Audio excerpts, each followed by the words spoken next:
Miss Marple and the Secret in the Antique Bookshop. A warm welcome to you all from Cafe Tales. I'm Ailey, your host for tonight, and I'm so happy you're here. Tell me, where are you tuning in from, and how has your day treated you? I always enjoy hearing from you. Don't forget to subscribe so you never miss a new story. Now let's begin the mystery. Chapter 1. Rain on the Signboard. The rain came softly to Market Basing that Tuesday afternoon in early May, the sort of gentle, persistent rain that beads upon window panes and turns the high street into a study of grays and silvers. Miss Jane Marple, standing beneath the inadequate shelter of her umbrella, paused to observe the way the droplets clung to the gilt lettering of the shop sign before her. Fenna and Bat, antiquarian booksellers. The sign, she noted with approval, was kept in excellent repair, the gold leaf bright against its dark ground despite the weather. Everything about the narrow two-story establishment spoke of care and precision, from the polished brass door handle to the spotless bow window that displayed a modest arrangement of leather-bound volumes. Miss Marple had lived long enough in St. Mary Mead to know that the character of a shop often reflected the character of its proprietor, and Mr. Harold Byatt was nothing if not precise.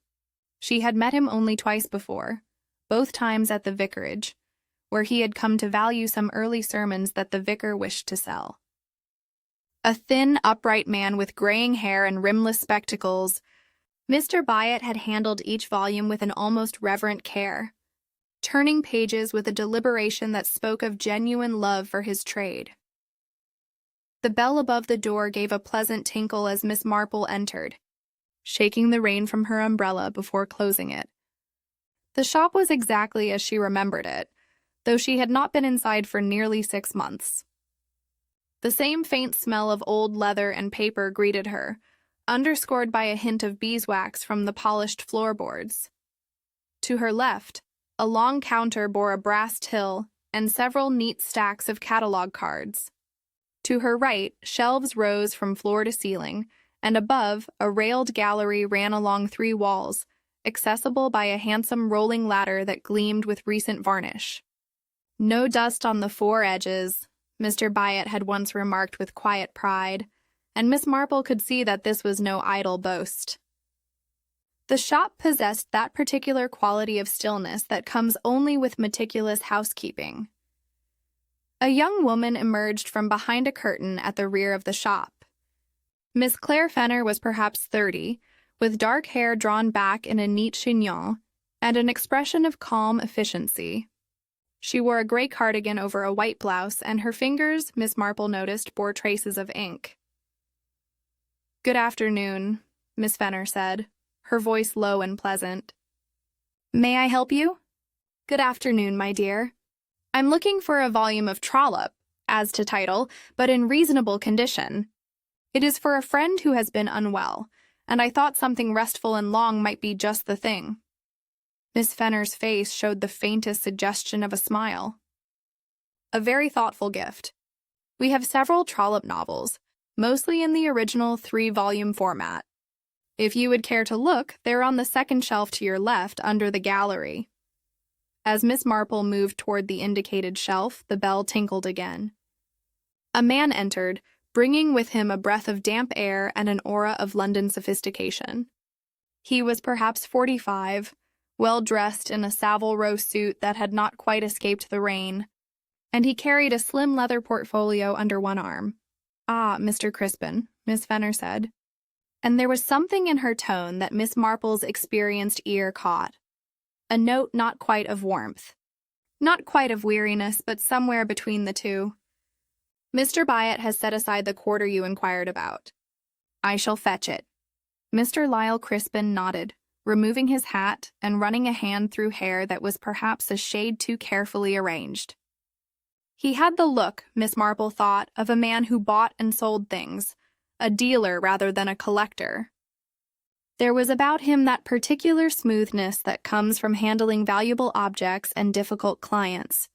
While Miss Fenner disappeared through the curtain once more, Mr. Crispin wandered toward the counter, his eyes moving over the shop with the practiced assessment of one who knew his trade. He did not acknowledge Miss Marple, which did not surprise her in the least.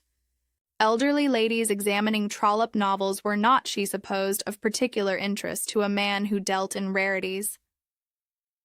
Miss Fenner returned with a slim volume wrapped in tissue. "The Italian Hours, first edition, as you requested. Mr. Byatt asks $25. Mr. Crispin unwrapped the tissue with care, examined the binding, opened to the title page, and nodded. For a client abroad, Mr. Byatt's condition notes are always reliable. He paid in notes, crisp and new, which Miss Fenner counted with practiced efficiency. The transaction completed, he tucked the volume into his portfolio and departed with a murmured farewell, the bell marking his exit with a cheerful tinkle. Miss Marple had selected a volume of The Small House at Allington and was bringing it to the counter when the bell sounded once more.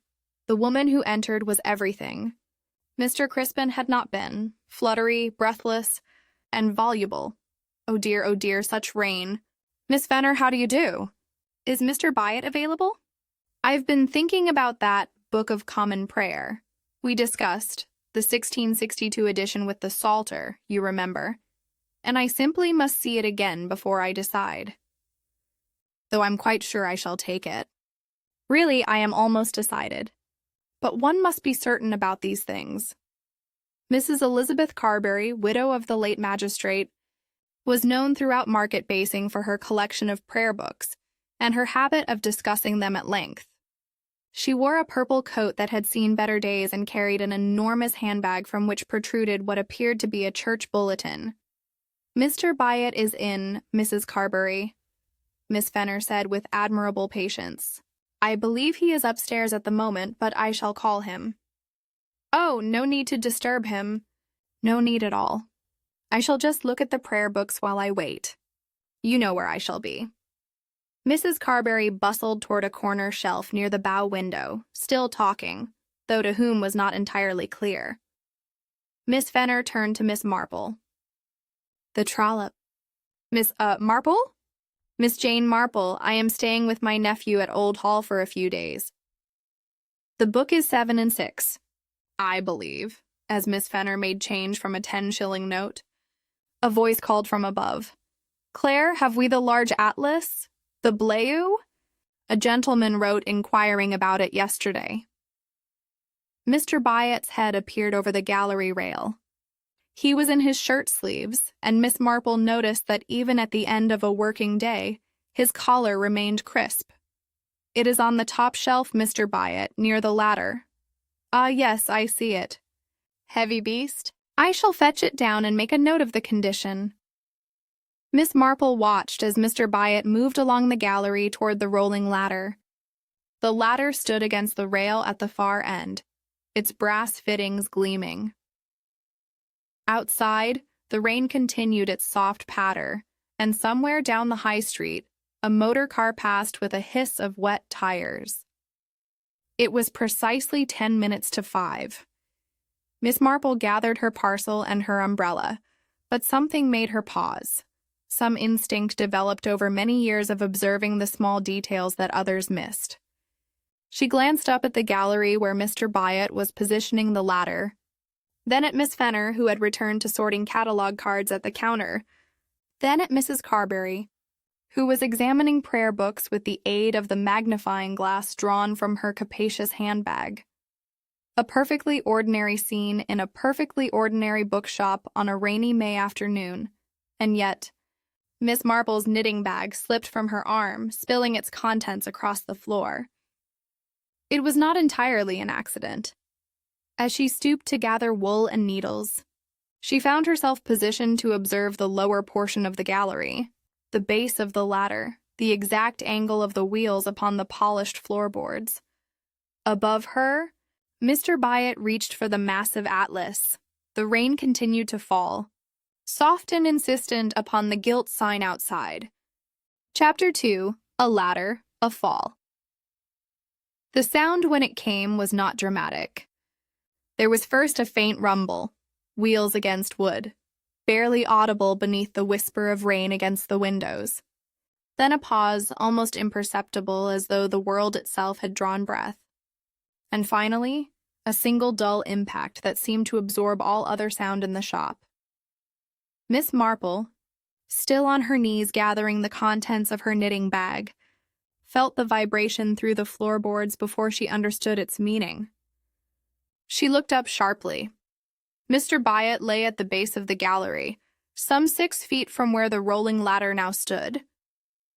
His body was twisted at an angle that spoke, even to an untrained eye, of terrible finality. His head rested against the polished floorboards in a position that no living neck could sustain. One arm was flung out, the fingers slightly curled, as though he had reached for something that was not there. For a moment, the tableau held perfect stillness. Miss Fenner stood frozen behind the counter, one hand arrested in the act of sorting cards. Mrs. Carberry, prayer book in hand, stared with her mouth forming a small O of shock. Miss Marple alone moved, rising to her feet with surprising swiftness for a woman of her years. "Do not touch him," she said quietly, but with absolute authority. "Miss Fenner, is there a telephone?" Miss Fenner's face had gone the color of old paper. "Yes, in the office behind the curtain." "Then please ring for Dr. Haydock at once and the police. Mrs. Carberry, if you would be so kind as to ensure that no one enters the shop." Miss Marple's voice possessed that particular quality of calm command that causes people to obey without question. Mrs. Carberry, still clutching her prayer book, moved to the door as though pulled by invisible strings. Miss Fenner disappeared through the curtain, and Miss Marple heard the click and whir of the telephone being lifted. Miss Marple approached the fallen man with careful steps, her eyes taking in details with the precision of a naturalist observing specimens. She did not need to check for signs of life. The angle of the head, the absolute stillness of the chest, the peculiar limpness of the limbs, all told the same story. Nevertheless, she knelt beside him, noting as she did so that the floorboards here were as spotless as everywhere else in the shop. No dust, no debris, only the terrible ordinariness of polished wood, and a man who would polish it no more. She did not touch the body, but her gaze traveled methodically from the outstretched hand to the crumpled shirt sleeve, from the twisted torso to the head that rested at its impossible angle.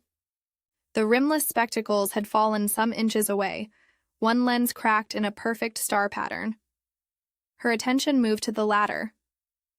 It stood now a full 6 feet from the gallery, its wheels resting innocently against the floorboards. The brass fittings gleamed. The varnish was unblemished. There was nothing to suggest violence, nothing to indicate anything other than a tragic accident. And yet, Miss Marple rose and moved to examine the ladder more closely. Her movements deliberate, her expression thoughtful. She did not touch it, but she bent to peer at the wheels, at the base, at the mechanism that should have held it secure against the rail. Above, on the gallery, the massive atlas still rested on its shelf. She could see it from where she stood, its spine dark against the lighter books around it, its position slightly skewed, as though someone had disturbed it and failed to return it to perfect alignment. One corner protruded from the shelf edge, and even from this distance, she could see that the foredge gleamed with an odd brightness, as though recently polished. The bell above the door tinkled, and Constable Jenkins entered, bringing with him the smell of rain and wool. He was a solid man of middle years, known throughout market basing for his measured approach to all things. "Miss Carberry sent word there's been an accident," he began, then stopped as he caught sight of the scene before him. His face, weathered by years of walking the beat in all weathers, showed professional concern. "Dear me, that's Mr. Byatt, is it not?" "It is, Constable," Miss Marple said. "I fear he has fallen from the gallery ladder. Miss Fenner is telephoning for Dr. Haydock." Jenkins approached the body with the careful tread of a man who has seen death before and knows its proper protocols. He knelt as Miss Marple had done, though he did reach out to touch the wrist, feeling for a pulse that Miss Marple could have told him would not be there. "Neck's broken," he said, rising. "Must have died at once, poor gentleman. Reached too far, I expect. Lost his balance." "The ladder appears to have rolled quite some distance," Miss Marple observed quietly. Jenkins glanced at it, then at the gallery rail. "They do that if the brake's not set proper. I've seen it before in shops with these rolling ladders. A moment's inattention, a bit of overreaching, and tragedy follows." Miss Fenner emerged from behind the curtain. Her composure somewhat recovered, though her hands trembled as she twisted them together. "Dr. Haydock is on his way. He was at the surgery. He said he would come at once." "And Inspector Slack?" Jenkins asked. "The doctor said he would inform him." Mrs. Carberry had abandoned her post at the door and now hovered near the counter. The forgotten prayer book still clutched to her bosom. Oh, how dreadful. How perfectly dreadful. And he seemed so steady on that ladder. I've seen him climb it a dozen times, always so careful, always so precise. "When did he climb the ladder exactly?" Miss Marple asked, her voice gentle but her eyes sharp. Mrs. Carberry blinked. "Why, just now. Just a few moments ago. He called down to Miss Fenner about an atlas, and then he went to fetch it. I was looking at the prayer books, you understand? And I heard the ladder wheels, and then... Oh, that terrible sound. You heard the ladder wheels before the fall?" "Well, yes, I suppose I must have done. There was a sort of rolling noise, very soft, and then... the impact." Miss Marple turned to Miss Fenner. "Where were you when the accident occurred?" The young woman's face remained pale but composed. "I had just given you your change, Miss Marple. Then I went to fetch a receipt book from the office. I heard the sound from there. I came out at once. You saw nothing? Only what you see now." Jenkins had been examining the gallery rail, peering up at it from below. "The ladder's brake lever is here at the base. Should lock the wheels when it's pressed down.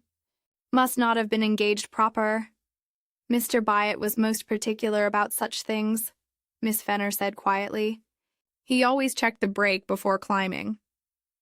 "Habit can make a man careless," Jenkins observed. He thought he'd said it, perhaps, but hadn't quite pressed it home. The bell tinkled again, and Dr. Haydock entered, his medical bag in hand.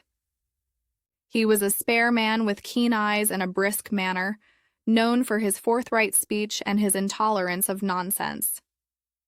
"Well, well," he said, surveying the scene. "This is a bad business, Jenkins." He knelt beside the body, conducting a swift examination that confirmed what all present already knew. Broken neck. Death would have been instantaneous. No suffering. At least that's something. "Accident, doctor?" Jenkins asked. Haydock stood, brushing his knees. "I see nothing to suggest otherwise. These gallery ladders can be treacherous if not properly secured. The brake mechanism fails to engage. A man overreaches, and gravity does the rest." He looked at Miss Fenner with professional sympathy. "I am sorry, Miss Fenner. This is a terrible shock for you. Have you someone who can stay with you tonight?" "I shall manage. Thank you, doctor." Inspector Slack arrived 10 minutes later, a stout man with a red face and a manner that suggested he viewed most situations as personal affronts. He examined the scene with the air of one confirming what he already knew. "Clear case of accident," he announced. "Reached too far, brake failed, down he came. Tragic. But these things happen, especially with elderly men who think they're steadier than they are." "Mr. Byatt was hardly elderly," Miss Marple said mildly, "and he was most careful in his habits." Slack's expression suggested that he did not require advice from elderly ladies. "Be that as it may, Miss Marple, the facts speak for themselves. No sign of foul play, no indication of anything amiss beyond a tragic misjudgment." Miss Marple said nothing more, but her eyes moved once again to the ladder, to the gallery rail above, to the atlas on its shelf with its oddly gleaming edge. She looked at the floorboards where the wheels rested, noting their position, their angle, the way they sat against the wood. Outside, the rain continued to fall, softer now, almost a mist. The gilt sign creaked faintly in a breath of wind. Inside the shop that prided itself on the absence of dust from its four edges, death had come softly, announced only by the gentle rumble of wheels and a single final impact. Miss Marple bent once more, as though to retrieve a stray ball of wool, and in that moment, her gloved finger traced a path along the polished floorboard near the ladder's base. When she straightened, there was something in her expression that Constable Jenkins, had he been more observant, might have recognized. It was the look of a woman who has seen something others have missed. Chapter 3. Miss Marple notices wax on the rail. Inspector Slack had declared the matter settled, and in his mind, it was. Dr. Haydock had signed the necessary papers, stating the cause of death with medical precision, and the body had been removed with that mixture of efficiency and reverence that such occasions demand. The shop would be locked, he announced, until the inquest, which would be held on Friday. A pure formality, of course. Miss Fenner had been sent home in the care of Mrs. Carberry, who had recovered sufficiently from her shock to embrace the role of comforter with enthusiasm. Constable Jenkins remained to secure the premises, and Inspector Slack prepared to depart, clearly eager to return to what he considered more pressing matters. "A sad business," he said, reaching for his hat, "but straightforward enough. These accidents happen more often than people realize." "Inspector," Miss Marple said, her voice carrying that particular diffidence that often preceded her most pointed observations, "might I be permitted a moment before you lock the shop? I believe I may have dropped one of my knitting needles near the gallery." Slack's expression suggested that lost knitting needles ranked somewhere below mislaid bootlaces in his hierarchy of concerns, but he could hardly refuse such a modest request. "Be quick about it." Then Miss Marple, "Jenkins here needs to seal the place, and of course, Inspector, I shall only be a moment." She moved toward the gallery stairs with steps that were neither hurried nor slow, simply purposeful. The narrow staircase ascended from behind the counter, its treads worn smooth by decades of use. At the top, the gallery stretched before her, the railed walkway perhaps 3 feet wide, lined on one side by shelves, and on the other by the waist-high balustrade that overlooked the shop floor below. The rolling ladder stood where it had come to rest after the fall, returned to its track by Jenkins during his examination. Miss Marple approached it with apparent casualness, her eyes moving over its construction. It was a handsome piece, solidly built, with brass fittings that spoke of quality craftsmanship. The wheels ran in a metal channel fixed to the gallery floor, and the brake lever protruded from the base like a small handle. She bent, ostensibly searching for her needle, and in doing so brought her face close to the mechanism. The brake lever yielded easily when she pressed it downward with her gloved hand. Too easily. It should have engaged with a firm click, locking the wheels in place, but instead it sank. Almost without resistance, failing to grip, rising, Miss Marple ran her gloved fingers along the gallery rail where it met the ladder's reach. The rail was smooth, well-maintained, the wood polished to a deep luster. But there, just where a man standing on the ladder might naturally place his hand for balance, her fingertips detected something else. A faint slickness, barely perceptible, but unmistakable to touch. She brought her fingers close to her face, studying the glove surface, a slight smear, colorless, but visible in the afternoon light that filtered through the rain-washed windows. Paraffin wax, unless she was very much mistaken. Not the beeswax used for furniture, which would have left a deeper residue, but the lighter paraffin used for quite different purposes. "Found your needle, Miss Marple?" Jenkins called from below. "Not yet, Constable. but I am sure it must be here somewhere. She moved along the gallery toward the spot where Mr. Byatt had been reaching for the atlas. The massive volume still sat on its shelf, tilted at an angle, its dark binding somber against the lighter-colored books surrounding it. She did not touch it, but she examined it closely, noting the way dust had settled in the crevices of nearby volumes, while this one showed none. Its foredge, visible where it protruded slightly from the shelf, gleamed with an unusual brightness, as though someone had recently polished it clean. On the shelf beside the atlas, a linen bookmark hung down, longer than such items typically were. Miss Marple leaned closer, careful not to disturb it.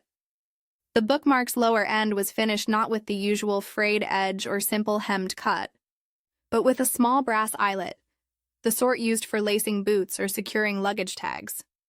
It seemed an odd embellishment for a bookmark, serving no purpose she could immediately discern. She retraced her steps along the gallery, this time examining the latter more carefully. The wheels were substantial, designed to bear considerable weight. The one nearest to her showed a faint dusting of something pale, almost invisible against the metal. She touched it lightly and brought her fingertips together, feeling the characteristic slip and slide of French chalk, that fine powder used to prevent rubber from sticking and to ease the movement of mechanical parts. The other wheel bore no such dusting. Curious, crouching once more by the brake mechanism, Miss Marple peered beneath it. There, wedged between the lever and the floor, she could just make out a tiny piece of felt, no larger than a shilling, its edges compressed as though it had been deliberately placed. She did not remove it, but she understood its purpose instantly. A shim preventing the brake from engaging fully, keeping it just a hair's breadth from gripping the wheel as it should. "Miss Marple," Inspector Slack's voice carried a note of impatience. "We really must secure the premises." "Yes, of course, Inspector. I'm coming directly." She descended the stairs, her face thoughtful, her manner as placid as ever. At the bottom, she paused to glance back at the gallery, her eyes tracing the line from the ladder to the atlas shelf, to the point where Mr. Byatt had fallen. "I fear I cannot find my needle," she said apologetically. "Perhaps it rolled under one of the shelves. I'm always losing them, I'm afraid. Such a nuisance." "No doubt it will turn up when the shop reopens," Slack said dismissively. "Now, if you please." They emerged onto the high street, where the rain had diminished to a fine mist. The gilt sign above the door swayed gently in the breeze, and Jenkins produced a large key to secure the lock. "A terrible thing," Miss Marple murmured, more to herself than to her companions. Mr. Byatt was so very particular about his shop. "No dust on the foredges," he always said. "Particular or not," Slack replied, "a man can still fall from a ladder. It wants no mystery, Miss Marple." The brake failed. He overreached, and that's the sum of it. "Yes," Miss Marple said slowly. "The brake did fail. How very unfortunate." Something in her tone made Jenkins glance at her sharply, but her expression revealed nothing beyond mild sympathy for the deceased. Slack, already moving away down the street, missed the look entirely. Miss Marple opened her umbrella against the mist and began her walk back to Old Hall, where her nephew would be expecting her for tea. As she walked, her mind arranged the observations of the past hour into neat categories, much as she might sort her embroidery silks by color and shade. A gallery rail bearing traces of paraffin wax, a wheel dusted with French chalk, its companion wheel clean. A brake mechanism that would not grip, propped open by a carefully placed shim, a bookmark with a brass eyelet hanging where no bookmark needed to be, an atlas with an unnaturally bright foredge. Separately, each item might be explained away as coincidence or housekeeping oddity. Together they formed a pattern, and Miss Marple had spent a lifetime recognizing patterns that others failed to see. She thought of Mr. Byatt, precise and careful, mounting that ladder as he had mounted it 100 times before. She thought of the soft rumble of wheels, the single terrible impact. She thought of a man who prided himself on keeping his shop in perfect order, falling to his death in a manner that seemed to contradict everything she knew of his character. The mist clung to her umbrella, beating there as it had on the shop sign. No, Miss Marple thought. Inspector Slack might be satisfied with the accident, but she was not. Somewhere in that quiet, orderly bookshop, someone had arranged for Harold Byatt to fall. The method had been clever, the execution precise, but cleverness, in Miss Marple's long experience, often contained the seeds of its own undoing. The question now was not whether Mr. Byatt had been murdered. The question was, who had possessed both the opportunity and the knowledge to arrange such a death, and more importantly, why? Chapter 4. Cards in 2 Inks. Miss Marple did not mention her observations to her nephew that evening over tea. Raymond West, though devoted to his aunt, possessed a certain impatience with what he termed her village mentality. And she had learned long ago that the time for revelations was not when suspicions first formed, but when evidence had been gathered and arranged in proper order. Instead, she inquired about the inquest, which Raymond, having some acquaintance with the coroner, confirmed would be held on Friday morning at the Market Basing Town Hall. A pure formality, he assured her, echoing Inspector Slack's assessment. Tragic accidents required official documentation, but no one doubted the outcome. Miss Marple sipped her tea and said nothing. Following morning, Wednesday, she made her way back to the high street under clearer skies. The rain had departed during the night, leaving the cobblestones washed clean and the air carrying that particular freshness that follows a storm. She had dressed with care, choosing a hat that suggested respectability and a coat that spoke of modest means, the uniform of a certain type of elderly lady whom shopkeepers rarely noticed and never remembered. Her destination was not the bookshop, which remained locked and silent behind its gilt sign, but the establishment next door, a chemist and ironmonger's run by Mr. Pratt. The bell above his door possessed a different tone from that of Fenna and Bat, more businesslike, less welcoming. Mr. Pratt himself stood behind the counter, a thin man with spectacles not unlike those Mr. Byatt had worn. He greeted Miss Marple with the cautious courtesy reserved for customers whose requirements might range from cough drops to carpet tacks. Good morning. How may I help you? Good morning, Mr. Pratt. I'm in need of some French chalk if you stock it. My rubber gardening mat has become rather sticky, and I understand French chalk is the remedy. Indeed it is, madam. I have it here. He reached beneath the counter and produced a small tin bearing a faded label. This is the finest grade, 6 pence. Perfect. And I wonder, do you sell paraffin wax? The sort used for drawers that stick? I do. Another tin appeared. This one larger. A shilling. As he wrapped both items in brown paper, Miss Marple adopted the confidential tone that often encouraged shopkeepers to conversation. Such terrible news about poor Mr. Byatt next door. You must have known him well, being neighbors. Pratt's face assumed the expression of one who's been asked this question several times already and has developed a standard response. A shocking business. Yes, I knew him, though we were not intimate. He kept to his books, and I keep to my merchandise, but we pass the time of day as neighbors do. I understand the accident happened quite suddenly. The latter, they say. So I heard from Constable Jenkins. A failure of the brake mechanism, he told me. Most unfortunate. Miss Marple leaned forward slightly, her voice dropping. I suppose you sell the materials to maintain such mechanisms, oil and the like. I do carry lubricating oils and the materials for woodwork maintenance. In fact, he paused as though deciding whether to continue, then evidently concluded there was no harm in it.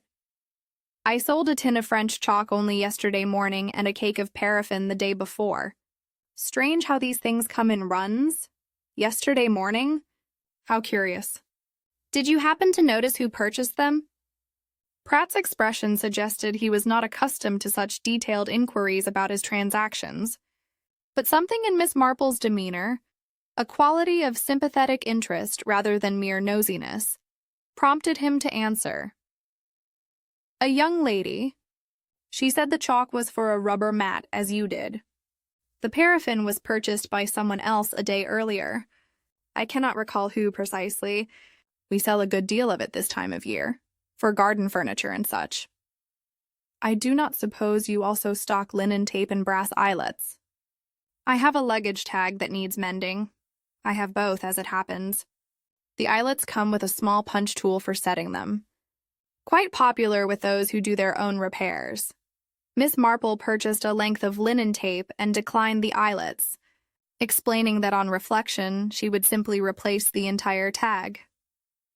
As she left the shop, her parcels tucked into her shopping bag, she allowed herself the smallest of satisfied expressions. French chalk purchased yesterday morning, paraffin the day before. Both items now residing on the gallery rail and ladder wheel where a man had died. Her next call was upon Mrs. Carberry, who resided in a small house on the edge of Market Basing, its front garden choked with unpruned roses. The widow received her with effusive welcome, clearly grateful for any opportunity to discuss Tuesday's tragedy. My dear Miss Marple, how kind of you to call. I've scarcely slept, replaying that dreadful moment in my mind. To think that I was in the very shop when it happened. A terrible shock for you, Mrs. Carberry. I hope you are recovering.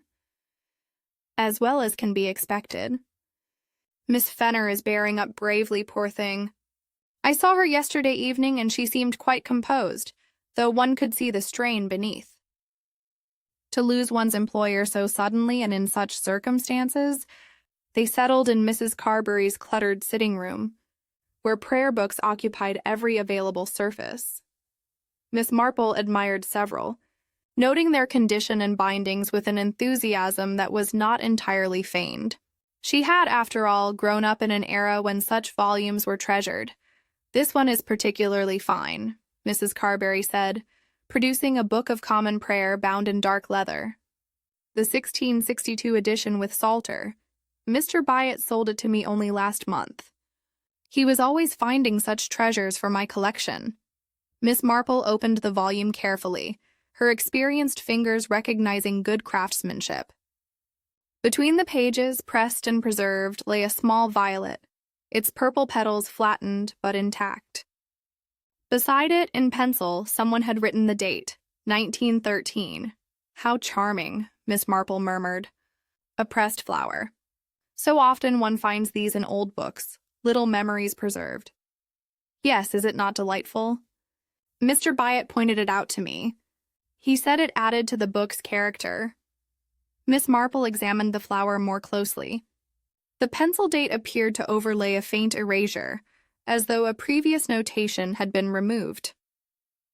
The violet stem seemed oddly short, as if it had been trimmed after pressing rather than before.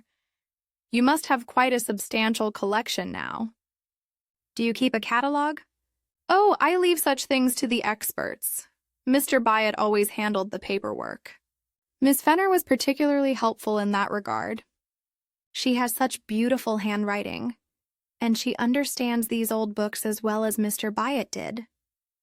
Miss Marple returned the prayer book with suitable reverence and declined Mrs. Carberry's offer of more tea. As she walked back toward the high street, her mind added new elements to the pattern taking shape. A pressed violet with an altered date, a stem trimmed and repressed, the small deceptions that accompanied something larger. She found herself standing once more before the locked bookshop, gazing up at the sign. Through the bow window she could see the interior, shadowed now, the rolling ladder still in its position of rest. The shop had the peculiar quality of all locked rooms where death has occurred, a sense of held breath, of questions waiting to be answered. Tomorrow she would speak with Miss Fenner if the opportunity presented itself. Tonight she would consider what she knew and what she suspected, arranging the pieces as she might arrange a jigsaw puzzle, seeing where they fit and where gaps remained. In her experience, murder always left traces. The cleverer the murderer, the more confident they became, and confidence bred carelessness. Somewhere among the careful preparations, the waxed rail and chalked wheel and propped brake, there would be a mistake. It was simply a matter of looking in the right places, and Miss Marple had spent a lifetime knowing where to look. Chapter 5. The Bookmark with an Eyelet. Thursday morning brought with it the sort of crystalline sunlight that often follows English rain, making everything appear freshly minted. Miss Marple, having taken breakfast with her nephew and endured his cheerful commentary on village superstitions and elderly ladies who saw mysteries and accidents, set forth once more with her shopping bag, an air of pleasant purposelessness that concealed acute determination. Her opportunity came sooner than expected. As she passed the bookshop, she observed Miss Fenner approaching from the opposite direction, a key in her gloved hand. The young woman wore black, as was proper, though the dress was clearly one she had owned previously rather than new mourning, suggesting either economy or pragmatism. Her face held the composed blankness of one who has weathered shock and emerged into that peculiar numbness that precedes true grief. "Miss Fenner," Miss Marple said gently, "I hope I am not intruding." I wanted to express my sympathies once more. The younger woman paused, seeming to recognize Miss Marple from Tuesday's terrible afternoon. "Thank you. That is kind. I have come to collect some papers that the solicitor requires. The inquest is tomorrow, as you may know." Yes, I had heard. A dreadful necessity, but unavoidable. Miss Marple hesitated with exactly the right degree of uncertainty. "I wonder if I might trouble you for a moment. I believe I may have left my knitting needle in the shop on Tuesday." Inspector Slack was in such a hurry to lock up that I had no time for a proper search. Miss Fenner's expression showed neither suspicion nor reluctance. "Of course. I shall be only a few minutes gathering Mr. Byatt's papers." "You're welcome to look." The bell gave its familiar tinkle as they entered. Inside, the shop retained its quality of suspended animation, as though waiting for its proprietor to emerge from the back room and resume his duties. The morning light streamed through the bow window, illuminating motes of dust that had begun, in these 2 days of neglect, to settle on surfaces that Mr. Byatt would never have permitted to gather them. Miss Fenner moved behind the counter toward the curtained office, leaving Miss Marple to her ostensible search. The elderly lady, however, had no interest in phantom knitting needles. She moved directly to the catalog drawer that stood beside the till, its polished wood face bearing neat brass label holders. The cards within were arranged alphabetically by author, each one filled out in a precise hand. Miss Marple drew several at random, holding them to the light. The handwriting was indeed beautiful, as Mrs. Carberry had noted, but more interesting was the ink. Most cards bore a blue-black notation, slightly faded, the color of ink that had been exposed to air and light over time. But scattered among these were entries in a brighter, more vivid blue, royal rather than navy, the shade of fresh ink recently applied. She selected one of the newer entries at random. It recorded a prayer book, first edition, sold to Mrs. E. Carberry for 12 guineas. The card beside it, in the older ink, showed a map collection sold some months earlier. Another bright blue card catalogued an illuminated psalter, also sold to Mrs. Carberry. Miss Marple's fingers moved through the cards with practiced efficiency. All of Mrs. Carberry's recent acquisitions bore the newer ink. So did several entries for items purchased by a Mr. L. Crispin of London. But when she found the card for the Italian hours that Crispin had bought on Tuesday, the ink was the older, blue-black, curious. More curious still was what she found when she compared the card numbers with the stock numbers written in Mr. Byatt's ledger, which lay open on the counter. One folio number was missing entirely from the numerical sequence in the ledger, though its card remained in the catalog, as though the book still resided somewhere on the shelves. She heard Miss Fenner moving about in the office and quickly replaced the cards, her expression thoughtful. As she did so, her eye fell upon Miss Fenner's hand, visible through the gap in the curtain. The young woman was sorting through papers, and on her third finger, just at the joint, was a faint purple smudge. Aniline ink, Miss Marple thought, the sort that came from certain pencils used by those who worked with books and documents, particularly when collating leaves or checking page sequences. "I am afraid your needle does not seem to be here on the ground floor," Miss Marple called out pleasantly. "Might I look upstairs? I recall I was on the gallery when I dropped my bag." "Yes, of course." Miss Fenner emerged with a sheaf of papers. "I shall be finished in a moment." Miss Marple ascended the narrow stairs to the gallery. In the stronger light of morning, the space revealed details that Tuesday's rain-dimmed afternoon had obscured. She moved directly to the atlas shelf where the linen bookmark still hung, its brass eyelet gleaming dully. She examined it without touching, her sharp eyes noting every detail. The linen was good quality, the sort sold for bookbinding or mending. The hem was neat, hand-sewn rather than machine-stitched, but it was the eyelet that held her attention. It had been punched through the fabric with precision, reinforced with tiny stitches around its circumference, and finished so that the metal ring sat flush against the linen. It was, Miss Marple reflected, exactly the sort of work someone with nimble fingers and patience might accomplish. Someone who worked with books and understood the importance of careful detail. Someone who had access to linen tape and eyelet punches, perhaps purchased from a neighboring ironmonger. The bookmark hung at a length that brought its lower end to just above the height of the gallery rail. From below it would be invisible, lost among the darker spines of the surrounding volumes. But from this vantage point, standing where Mr. Byatt had stood on Tuesday afternoon, it was perfectly positioned. For what purpose? Miss Marple's gaze traveled from the bookmark to the rail, noting again the faint trace of paraffin that remained despite 2 days of air exposure. She looked at the ladder, at the wheels, at the brake mechanism that had failed so conveniently. She looked at the atlas itself, still sitting skewed on its shelf, its foredge bearing that peculiar bright polish. A mechanism, she thought. All of these elements formed parts of a mechanism as precise and deliberate as the workings of a clock. The waxed rail to ease movement, the chalked wheel to reduce friction, the propped brake to prevent engagement, and this bookmark with its eyelet positioned exactly where a loop of thread or cord might pass through it, where something nearly invisible might be anchored, but anchored to what? And operated from where? "Miss Marple?" Miss Fenner's voice floated up from below. "Have you found your needle?" "I fear it has quite vanished," Miss Marple replied, descending the stairs with careful steps. "Perhaps it rolled somewhere impossible. These things do have a way of hiding themselves."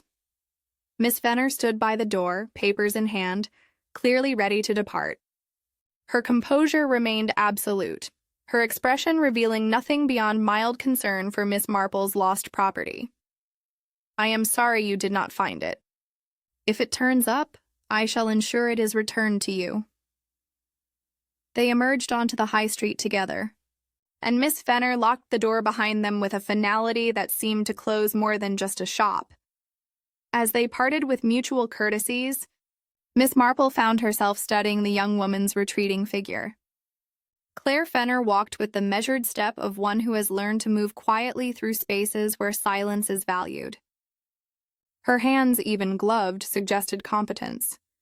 Her bearing spoke of control, and her third finger bore the telltale purple smudge of someone who worked intimately with documents, who collated and compared, who lifted pages and examined margins with the meticulous care that such work required. Miss Marple walked slowly back toward Old Hall, her mind arranging and rearranging the pieces before her, the bookmark with its eyelet, the cards in 2 inks, the missing folio number, the pressed violet with its altered date. Tomorrow would bring the inquest, and with it, she suspected a verdict of accidental death. Inspector Slack would be satisfied. The matter would be closed. Harold Byatt would be buried, and his shop would pass to whatever arrangements his will decreed, unless someone spoke. And Miss Marple, who had spent a lifetime speaking when others preferred silence, had no intention of remaining quiet now. Chapter 6. A Break That Wouldn't Bite. The inquest was held as scheduled, on Friday morning in the town hall, a Victorian edifice, whose high windows cast rectangular patterns of light across the wooden benches where witnesses and spectators gathered. Miss Marple arrived early, positioning herself in the 3rd row, where she might observe without being conspicuous, a skill she had refined over many years of attending village functions. The coroner was a Mr. Melchett, a retired solicitor with a reputation for thoroughness tempered by common sense. He conducted the proceedings with brisk efficiency, calling first Dr. Haydock, who testified to the medical facts with professional detachment. Death by broken neck, instantaneous, consistent with a fall from height. No signs of prior illness or incapacity that might have contributed to loss of balance. Inspector Slack followed, presenting the physical evidence with the satisfaction of one whose initial assessment had been confirmed by subsequent examination. The ladder brake had been tested and found to be defective, failing to engage properly when the lever was depressed. The gallery rail showed no irregularities. The atlas on the shelf was positioned in such a manner that reaching for it would require a person on the ladder to extend themselves considerably.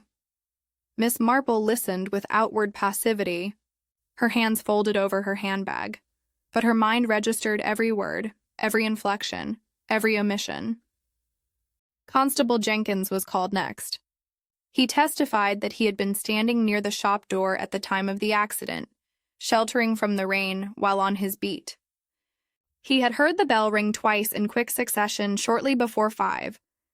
The first ring marked Mr. Crispin's departure, the second Mrs. Carberry's entrance. He had glanced into the shop, seen nothing amiss, and remained by the door, observing the street. Moments later came the sound of the fall. "Did you see anyone touch the ladder during this time?" the coroner asked. "No, sir. Mr. Byatt was up on the gallery when I looked in. The 2 ladies were down below among the shelves. Miss Fenner was behind the counter or in the back office. Nobody went near the ladder that I could see. And yet it moved? Yes, sir. These rolling ladders can be unpredictable if the brake isn't set proper. A shift of weight, a vibration from heavy steps, any number of things might cause it to run if the mechanism is faulty. Miss Fenner was called to give evidence. She wore the same black dress Miss Marple had seen on Thursday, and she spoke in a low, clear voice that carried well in the high-ceilinged room. She confirmed that Mr. Byatt had been in excellent health and spirits that afternoon. He had been planning to attend an auction in Winchester the following week, and had been discussing which items might be worth bidding on. She described his ascent of the ladder to fetch the atlas, explaining that a customer had written inquiring about large format maps. "Where were you when the accident occurred?" Mr. Melchett asked. "I had just completed a transaction with Miss Marple and had gone to the office to fetch a receipt book. I heard the sound from there and came out immediately." "You did not see the ladder move?" "No, sir. When I emerged, Mr. Byatt was already on the floor and the ladder had rolled some distance from the gallery." Had Mr. Byatt expressed any concerns about the ladder's mechanism? Miss Fenner hesitated, and in that hesitation, Miss Marple detected something, a careful choosing of words. "He was meticulous about maintenance. If he'd noticed any fault, he would certainly have had it repaired at once." Mr. L. Crispin was called, though his testimony added little of substance. He confirmed purchasing a book shortly before the accident and departing the premises at approximately 10 minutes to 5. He had not touched the ladder, had not been on the gallery, had noticed nothing unusual. Mrs. Carberry, when called, provided an account rich in detail, if not in relevance. She had entered the shop just after Mr. Crispin departed. She had been examining prayer books in her usual corner. She had heard Mr. Byatt call down to Miss Fenner about the atlas. She had heard a soft rumbling sound, then the terrible impact. She had not looked up until after the fall, being absorbed in her examination of a particularly fine Book of Hours. "The rolling sound," Mr. Melchett said. "Can you describe it more precisely?" "It was very soft, sir, almost gentle, like wheels on a smooth floor, and then it stopped, and then came the other sound. You are certain the wheels rolled before the fall, not during it?" Mrs. Carberry's face puckered with the effort of recollection. "Yes, I believe so. There was the rolling, a pause, and then the fall.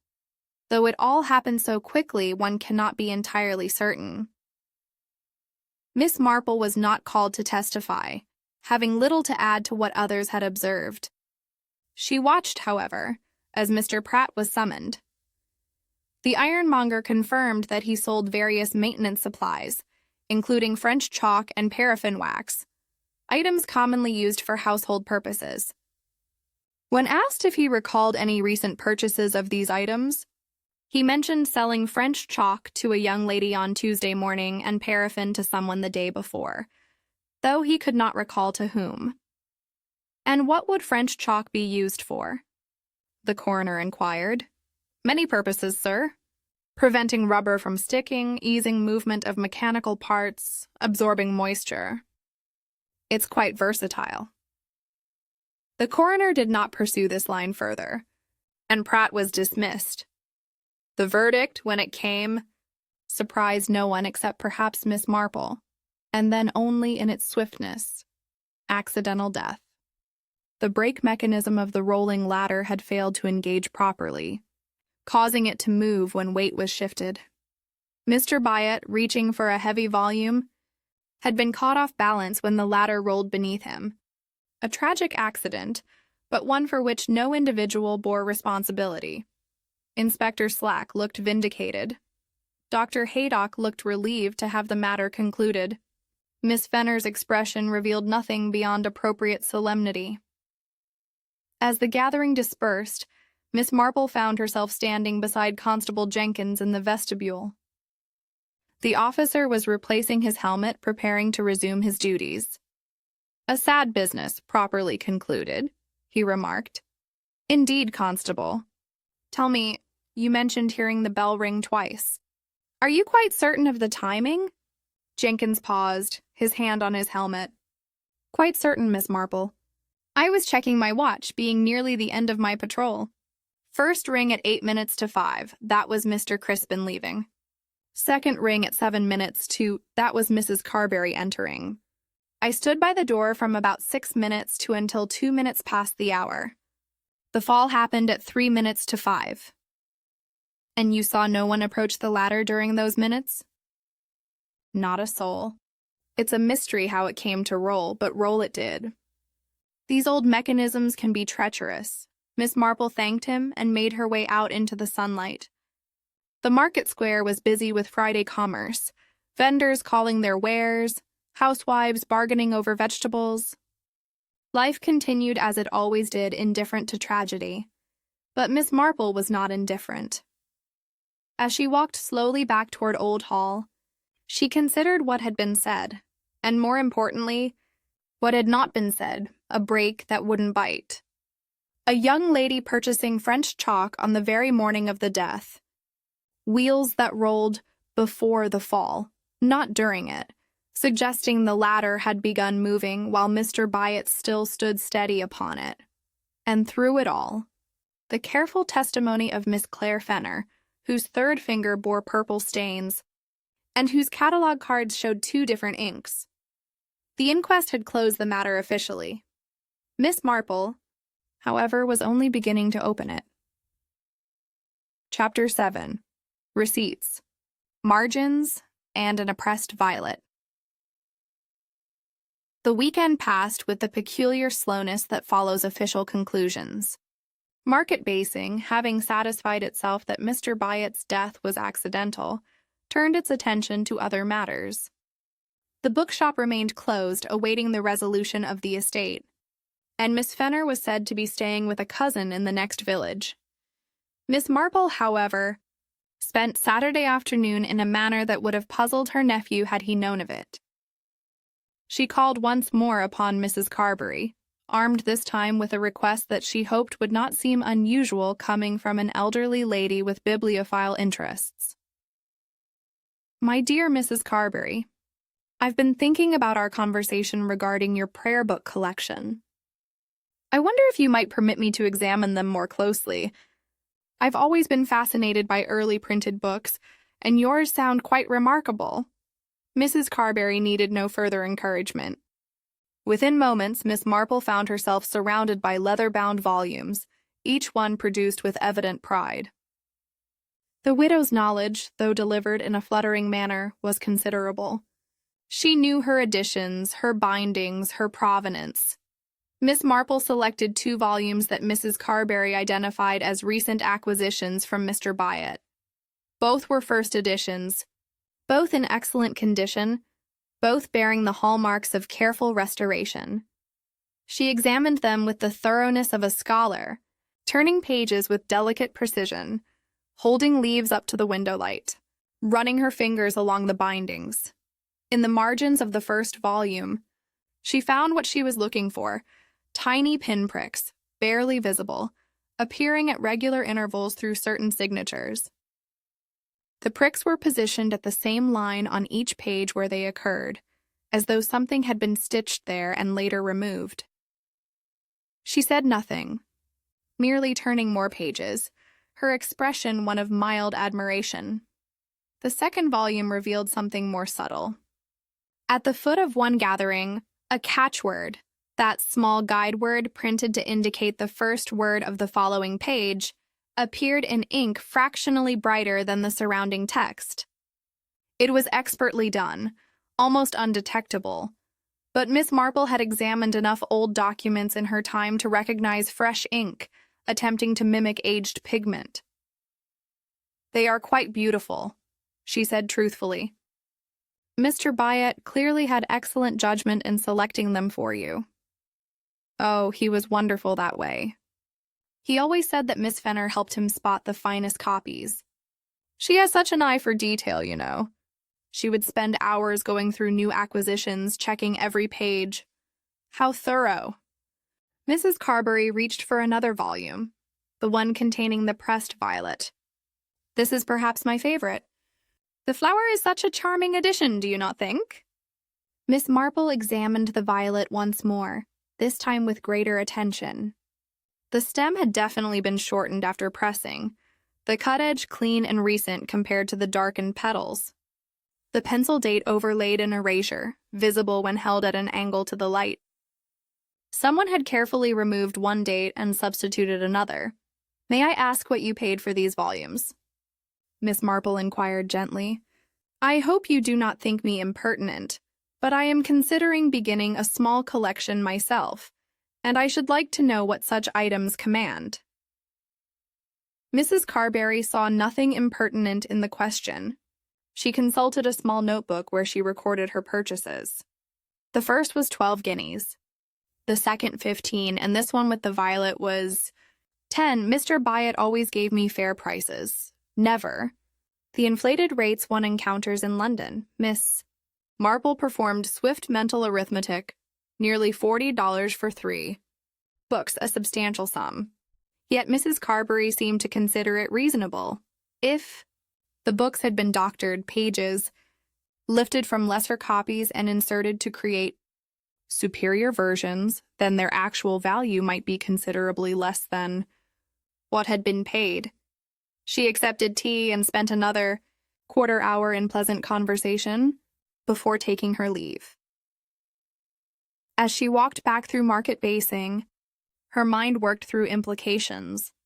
A scheme to enhance books by lifting pages from damaged copies, creating first editions that appeared complete when they were in fact composite constructions. The work would require skill, access to multiple copies, and a customer base willing to pay premium prices without asking uncomfortable questions. Miss Fenner possessed the skill. The bookshop provided access. Mrs. Carberry, and presumably others, provided the customers. But what of Mr. Crispin? His role remained unclear, though his frequent visits and purchases for clients abroad suggested involvement. Stolen or enhanced pages could easily be shipped overseas, beyond the reach of the Antiquarian Booksellers Association and its protocols. On Monday morning, Miss Marple made one final call, this time to the bookshop itself. Mr. Byatt's solicitor had granted Miss Fenner permission to open the premises for purposes of inventory, and the young woman was there when Miss Marple arrived. The door propped open to admit fresh air. "Miss Marple," she said with what appeared to be genuine pleasure. "Have you come to browse? I'm preparing a catalog for the estate sale. Actually, I wondered if I might purchase that trollop I was examining last Tuesday. If it is available, that is." "Of course. I remember the volume. Let me fetch it for you." While Miss Fenner retrieved the book, Miss Marple's gaze swept the shop. On the counter lay several volumes in various states of examination, their pages marked with slips of paper. Beside them sat a wastebasket, not yet emptied. Within it, Miss Marple could see scraps of paper, a snippet of what appeared to be linen tape bearing eyelet punch marks, and something purple. She moved closer, as though admiring a nearby shelf, and glanced down. The purple item was a flower petal, or rather, part of one, the stem freshly cut, the color matching exactly the violet she had seen pressed in Mrs. Carberry's prayer book. Miss Fenner returned with the trollop, and 6 shillings as before. As Miss Marple counted out coins, her eye fell upon a small bin near Miss Fenner's usual working position. Through its woven sides she could see torn papers. One fragment, larger than the rest, showed partial words in a rapid shorthand followed by what appeared to be initials and numbers.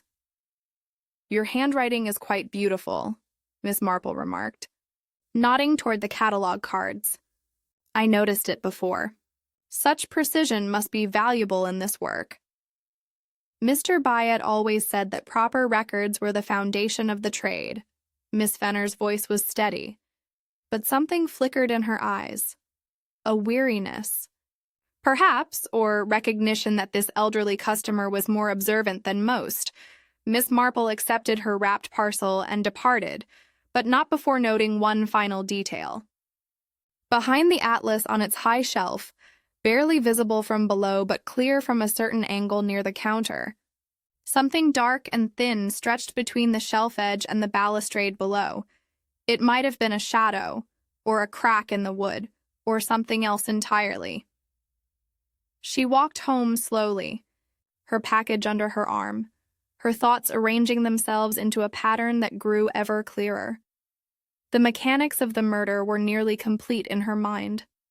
What remained was motive, and that she suspected was hidden in those curious catalog cards with their 2 different inks. In the missing folio numbers, in the margins bearing pinpricks and fresh catchwords. Mr. Byatt had been precise, meticulous, proud of his shop's reputation. He would have noticed irregularities. He would have questioned discrepancies between his ledger and the stock cards. He would have discovered what was being done, and he would have acted to stop it. And someone had acted first, to stop him. Chapter 8. Alibis by Bell and Gallery. That evening, Miss Marple sat in the drawing room at Old Hall with her knitting, a pursuit that allowed her hands to remain occupied while her mind worked through more complex patterns than any wool could form. Her nephew had retired early with a new manuscript, leaving her in peaceful solitude broken only by the ticking of the mantel clock. She reviewed the timeline as she understood it, testing each element, against the testimony given at the inquest, and her own observations. The precision mattered. In murder, timing was often everything. At 10 minutes to 5, the bell had rung once, Mr. Crispin departing with his Italian hours. Wrapped in tissue, payment rendered in crisp notes. Constable Jenkins, sheltering from the rain, had checked his watch and noted the time, the first ring. At 7 minutes to 5, the bell had rung again, Mrs. Carberry entering, breathless and voluble, making her way to the prayer book section. The second ring, also confirmed by Jenkins, who had glanced through the window and seen the shop's interior. Everyone in their proper places. Between those two rings, Miss Marple herself had been present, completing her transaction with Miss Fenner. She had received her change from a 10-shilling note. She had gathered her parcel and her umbrella, and then her knitting bag had fallen, spilling its contents, positioning her low to the floor, where she could observe the base of the gallery, the ladder wheels, the exact arrangement of things. At 5 minutes to 5, Mr. Byatt had called down about the atlas. She remembered his voice, calm and businesslike, inquiring whether they had the Bleu in stock. Miss Fenner confirming its location on the top shelf. Mr. Byatt moving along the gallery toward the ladder. At 3 or 4 minutes to 5, Mr. Byatt had climbed the ladder. Miss Marple had been gathering her scattered belongings. Mrs. Carberry had been examining prayer books with her magnifying glass. Miss Fenner had been at the counter, or so she claimed, before going to fetch the receipt book from the office. And Constable Jenkins had been standing at the door, looking in, watching the rain, seeing nothing untoward. At 3 minutes to 5, the wheels had rolled. Mrs. Carberry had heard them, that soft rumbling sound, then a pause, then the fall. Miss Marple's needles clicked rhythmically as she considered the problem. 4 people in the shop, 5 counting the victim. Yet no one had been near the ladder. No one had touched it. No one had been on the gallery when it moved. Constable Jenkins had testified to this with the certainty of a trained observer. He had looked into the shop during those critical minutes. Mr. Byatt high on the gallery, the ladies below among the shelves. Miss Fenner behind the counter or in the back, the latter untouched, and yet it had moved. The mechanics she understood now. The brake propped open with felt, unable to grip. The wheel dusted with French chalk to reduce friction. The rail greased with paraffin to ensure smooth running. All preparation, all done beforehand, perhaps in the quiet early morning before the shop opened, or late the previous evening after closing. But the trigger? That remained the question. What had set the ladder in motion at that precise moment? Not a push, certainly. No one had been near enough. Not a vibration from footsteps, as Jenkins had suggested. The bookshop's floors were solid, and Mr. Byatt's weight on the gallery was not sufficient to cause the entire structure to tremble. Not an accident of shifted weight, because Mrs. Carberry had been explicit. The wheels rolled before the fall, not during it. Something had pulled the ladder, or released it, or activated its movement. Her mind returned to that linen bookmark with its brass eyelet. She'd examined it again on Monday, though discreetly, and the position had not changed. It hung from the shelf beside the atlas, its lower end terminating at rail height, the eyelet perfectly positioned for something to pass through it. A thread, perhaps, or fine cord, something nearly invisible that could be strung from the bookmark over the shelf edge, down behind the books through the gallery balustrades to some point below where it might be within reach. But reach from where? Miss Fenner claimed to have been in the office. Mrs. Carberry had been absorbed in her prayer books. Miss Marple herself had been on the floor gathering wool. Constable Jenkins had been watching from the doorway. The bell. Miss Marple's needles paused mid-stitch. The bell had rung twice, marking entrances and exits. Sound covering sound. A tiny pluck of thread might be inaudible under normal circumstances, But what if it coincided with a louder noise? What if the mechanism had been designed to work in that moment when the bell's tinkle drew attention to the door rather than to the gallery above? But no one had entered or exited at 3 minutes to 5. The last ring had been at 7 minutes to when Mrs. Carberry arrived, unless someone had reached the door from inside, pulled it slightly, caused the bell to sound without actually opening it fully. A distraction, though Jenkins had testified to seeing no movement toward the door. Or perhaps the sound that mattered was not the bell at all, but some other noise. Some ordinary occurrence that would mask the soft pluck of a thread. She rose and moved to the window, looking out at the dark garden. Her reflection stared back at her. A white-haired lady in sensible clothing, apparently absorbed in domestic needlework, while the world beyond concerned itself with more important matters. But Miss Marple knew better than most that the most important matters often hid themselves in domestic details. A thread pulled at the right moment, a bookmark positioned with care, a ladder prepared to run at the slightest provocation. The timing, though, that was what troubled her. How had the murderer known the exact moment to act? Mr. Byatt had called down about the atlas, yes, but his decision to fetch it himself, his movements along the gallery, his climbing of the ladder, these were not things that could be predicted with absolute certainty. Unless the murderer had prompted them. Unless the inquiry about the atlas had been anticipated, expected perhaps, even arranged, a customer letter Miss Fenner had said someone writing to inquire about large format maps. Had such a letter existed, or had Miss Fenner simply mentioned it? Knowing Mr. Byatt's habits, knowing he would fetch the atlas himself because he trusted no one else with the heavy folios? The clock struck 9, bringing Miss Marple back to the present. She returned to her chair and her knitting, but her mind continued its work.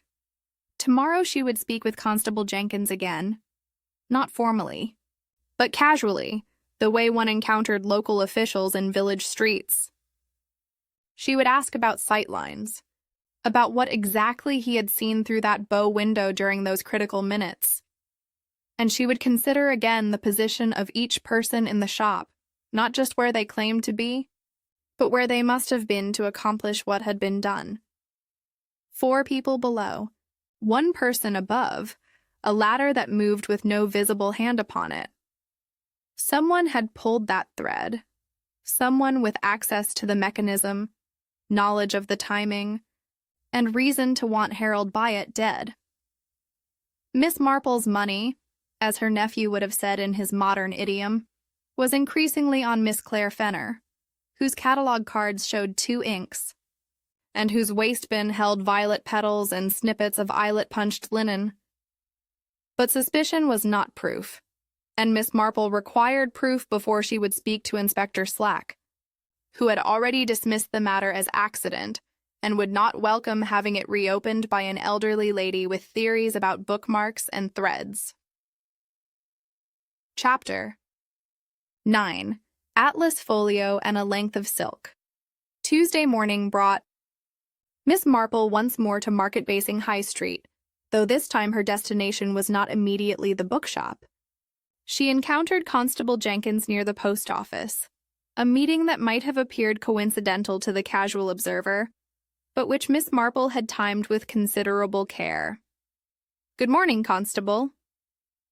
"What pleasant weather we're having after last week's rain." Jenkins touched his helmet respectfully. "Good morning, Miss Marple.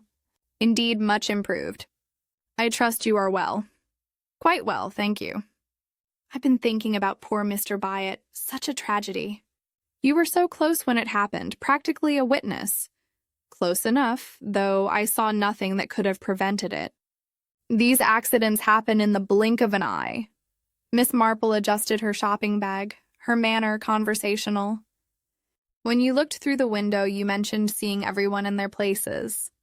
I wonder, could you see the gallery clearly from where you stood?" Jenkins considered, his professional instincts engaged despite the informal setting. "The lower part, certainly. I could see Mr. Byatt's legs in the ladder. The upper gallery was more difficult to make out from the angle, what with the light from the window and the shadows above. But you're certain no one climbed the stairs? Absolutely certain. The staircase is visible from the doorway. No one ascended during the time I was watching. And the counter? Could you see it clearly? Well enough. Miss Fenner was there briefly. Then she went through the curtain to the office. I could see the curtain move when she passed through. Miss Marple thanked him and continued her walk, but the information lodged itself in the growing structure of her understanding. The office doorway was concealed by a curtain. Movement there would be partially hidden. Someone passing through might reach something, pull something, and return to visibility without arousing suspicion. She found herself once more standing before the bookshop. The door was unlocked, and she could see Miss Fenner inside, continuing her inventory work. The moment had come. Miss Marple decided to stop gathering evidence and start testing hypotheses. She entered, the bell announcing her arrival with its characteristic tinkle. "Miss Marple," Miss Fenner said, looking up from a ledger. "Have you come for more books?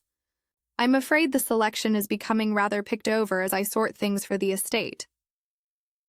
"Actually, my dear, I came to speak with you about something rather delicate." Miss Marple's voice carried that particular quality of gentle firmness that had, over the years, prompted more confessions than any amount of aggressive interrogation.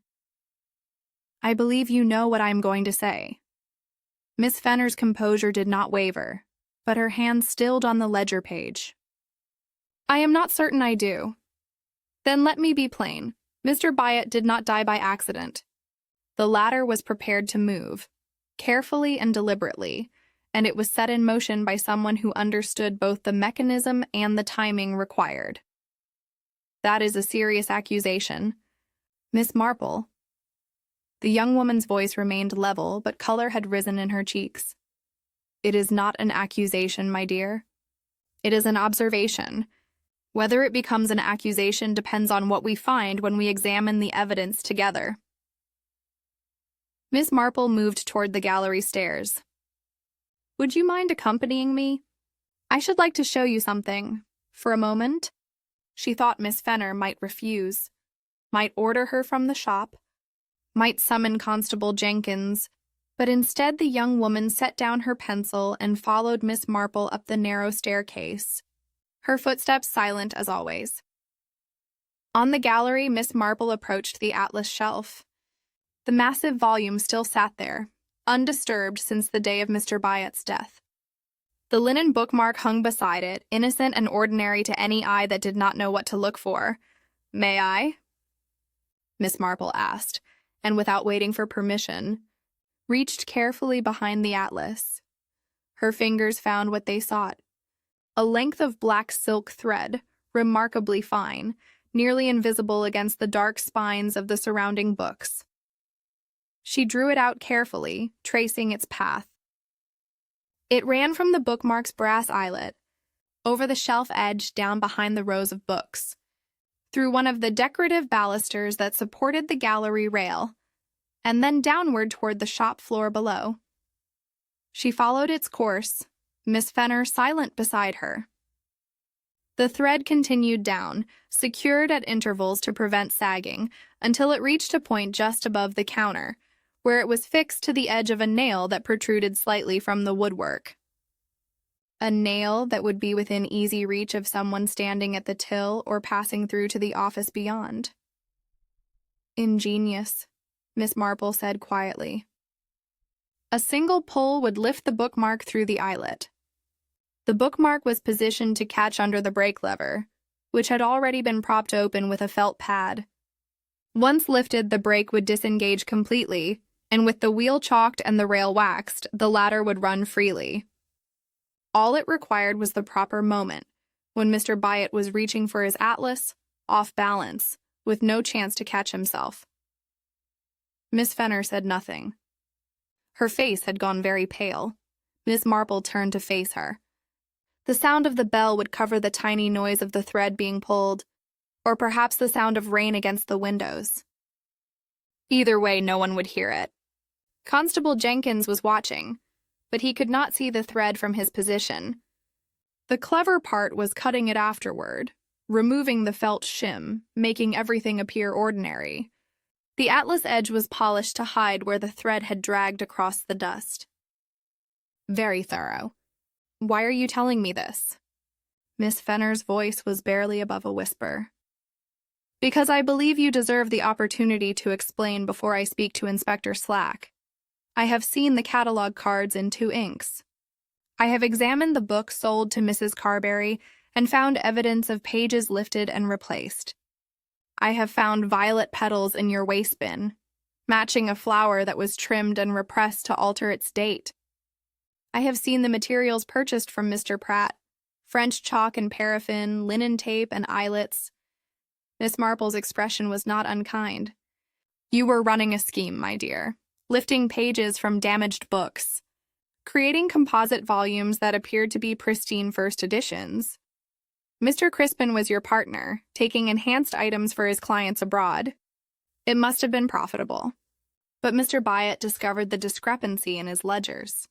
He would have dismissed you, reported you to the association. Your career in the antiquarian book trade would have been finished. Miss Fenner sank down onto the top step of the gallery stairs, her control finally breaking. He called me into his office on Monday afternoon. He had found the missing folio number.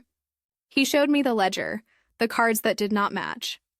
He said he would give me until Wednesday to confess to the association myself, or he would do it for me. Either way, I was ruined. So you prepared the ladder that evening after closing. Tuesday morning, very early. I have a key. It took less than an hour to set everything in place. The thread, the wax, the chalk, the felt pad. I tested it twice to be certain it would work. Her voice was flat now, exhausted. I knew he would want the atlas. I sent the letter myself from a false name. I knew his habits. He always climbed the ladder himself for the heavy volumes. Miss Marple sat down beside her on the step. 2 women in a quiet shop, surrounded by books that held other people's words. Other people's stories? My dear, she said gently. Better ruin than murder. Chapter 10. Bookshop Rail, Thread, and the Woman Who Turned a Page. Too far. Inspector Slack arrived within the hour, summoned by Miss Marple's message delivered through Constable Jenkins. He came with poorly concealed irritation. A man whose settled case had been unsettled by an elderly lady who should have known better than to meddle in official business. Dr. Haydock accompanied him, as did Jenkins, and word had somehow reached Mrs. Carberry, who appeared breathless and astonished, clutching her handbag as though it might provide support. Mr. Lyle Crispin, when summoned from his London address by telegram, arrived on the afternoon train, his London polish somewhat diminished by evident anxiety. Lady Bantry, whom everyone in the county knew as Dolly, and who had motored over from Gossington Hall upon hearing the news, stood near the bow window with the air of one who had seen too much of human nature to be truly shocked by any revelation.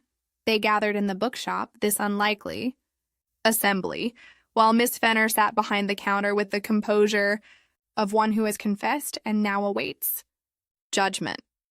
Miss Marple stood near the gallery stairs, her gloved hands folded over her handbag, ready to explain what she had discovered and how the pieces fit together.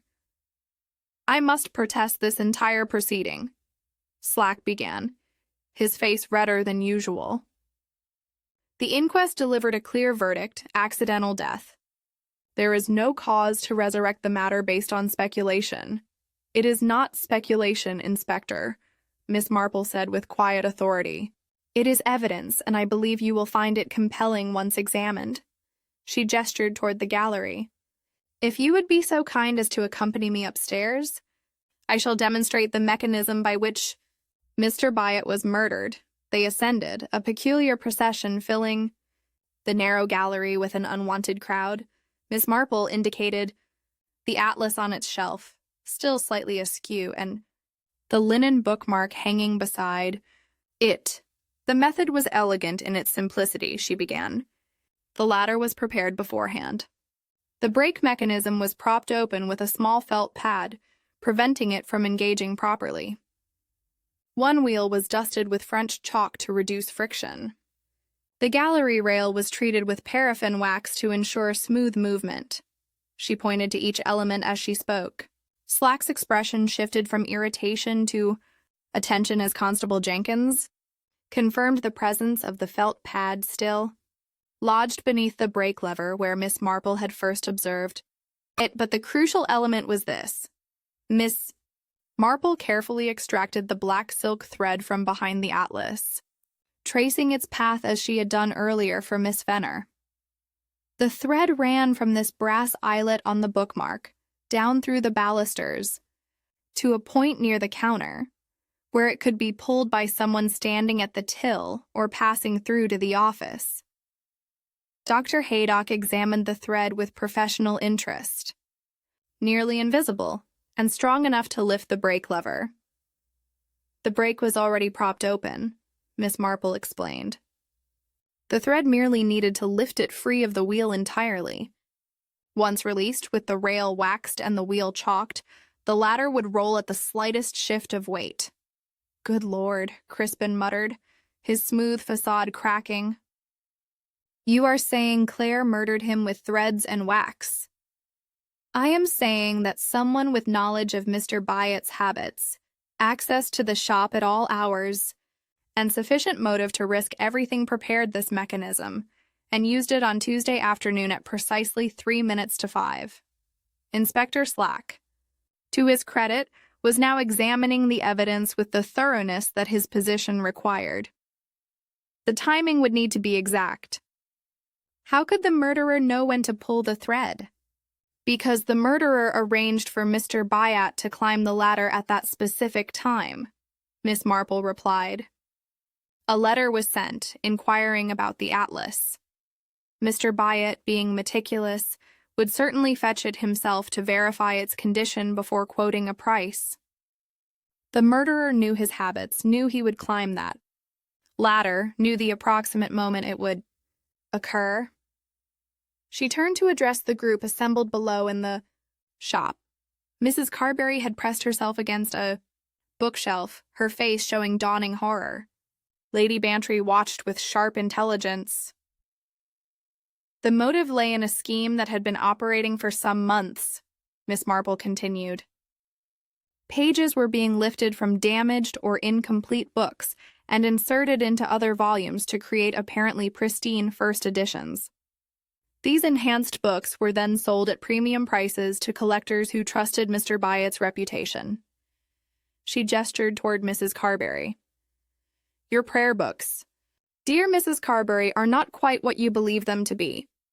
If examined closely, they show evidence of pages that have been removed from one volume and stitched into another, the pinpricks in the margins, the fresh ink in certain catchwords, the pressed violet with its altered date, all indicate careful manipulation. The method was elegant in its simplicity, she began. The ladder was prepared beforehand. The brake mechanism was propped open with a small felt pad, preventing it from engaging properly. One wheel was dusted with French chalk to reduce friction. The gallery rail was treated with paraffin wax to ensure smooth movement. She pointed to each element as she spoke. Slack's expression shifted from irritation to attention as Constable Jenkins confirmed the presence of the felt pad, still lodged beneath the brake lever where Miss Marple had first observed it. But the crucial element was this. Miss Marple carefully extracted the black silk thread from behind the atlas, tracing its path as she had done earlier for Miss Venner. The thread ran from this brass eyelet on the bookmark, down through the balusters, to a point near the counter, where it could be pulled by someone standing at the till or passing through to the office. Dr. Haydock examined the thread with professional interest. Nearly invisible, and strong enough to lift the brake lever. The break was already propped open, Miss Marple explained. The thread merely needed to lift it free of the wheel entirely. Once released, with the rail waxed and the wheel chalked, the ladder would roll at the slightest shift of weight. Good Lord, Crispin muttered, his smooth facade cracking. You are saying Claire murdered him with threads and wax. I am saying that someone with knowledge of Mr. Byatt's habits, access to the shop at all hours, and sufficient motive to risk everything prepared this mechanism and used it on Tuesday afternoon at precisely 3 minutes to 5. Inspector Slack, to his credit, was now examining the evidence with the thoroughness that his position required. The timing would need to be exact. How could the murderer know when to pull the thread?